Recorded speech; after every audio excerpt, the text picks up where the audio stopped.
Today, we are discussing a Buddhist sutra whose title alone, the Buddha speaks. The sutra on transforming the female body might cause some confusion. But don't worry, we will use a contemporary teaching by a master to jointly unlock the profound meaning back in this ancient text and see how it truly reveals a path to Buddhahood that completely transcends gender.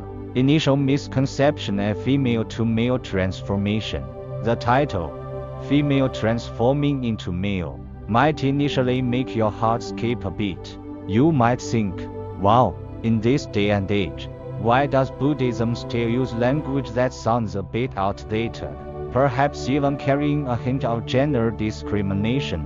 Indeed, the sutra begins with a bodhisattva impartial light asking the Buddha how women can abandon the female body and achieve the male body.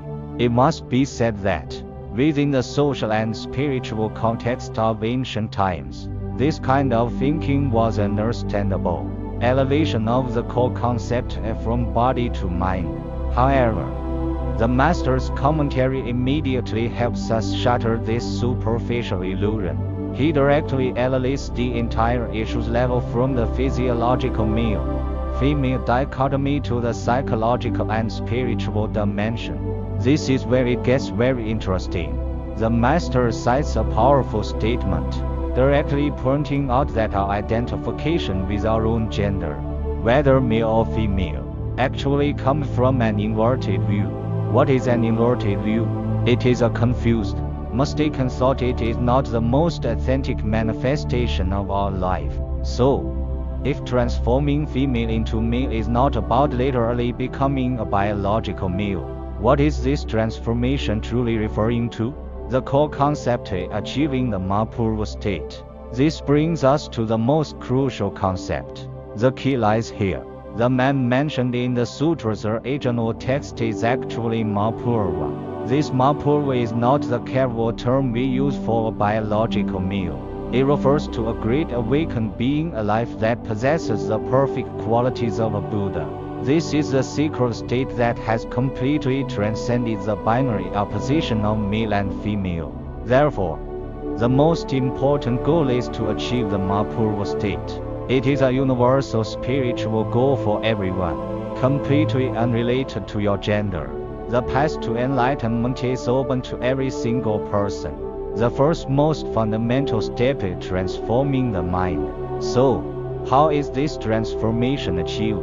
The Buddha proposes 7 methods, but the first one, which is the most fundamental and encompasses all others, is to first transform our mind. The Buddha explains clearly, as long as a woman can arouse the mind that seeks perfect enlightenment, she will be able to transcend all constraints and attain ultimate liberation. What exactly is this mind, the Bodhisattva, that we often hear about? It is not just a like I want to be a good person. It is a state of consciousness that encompasses great goodness, great wisdom, and great enlightenment. It is an extremely powerful, fearless, and absolutely pure mind. Of course, a mere mental aspiration is not enough. Cultivating this Bodhisattva requires concrete actions to support it. This is the most practical part of spiritual practice. The sutra, therefore, mentions many methods, but their goal is the same: to ensure that every action, every word, and every thought is in accord with the path of wisdom. Overcoming key obstacles. The master specifically highlights a few things that must be eliminated to complete this transformation. The mind of arrogance and pride, the habit of deceiving others, using one's external appearance to confuse or manipulate others. These habits are the most crucial obstacles. The ultimate insight from delusion to wisdom. As our thoughts and actions begin to change, how does this lead us toward the final, most fundamental transformation? The master's commentary, in my opinion, makes the most essential difference between an ordinary being and a sage completely clear. The key is fundamentally not whether the body is male or female, but the nature of every single thought we have.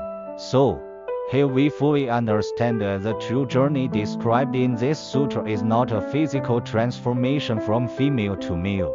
It is a shared journey for all of humanity from illusion to clarity, from affliction to wisdom, conclusion and self-reflection. Finally, the Buddha concludes by saying that dedicating all our positive energy and all our good deeds toward the highest goal of enlightenment is the key to transforming our karma and the reality of our lives. This ancient teaching is truly more than just a philosophy. It is a life transformation guide that everyone can use. So, let us ask ourselves in my life right now, what is it that I most want to transform? Which affliction, which constraint is waiting for me to turn it into the wisdom and power of enlightenment?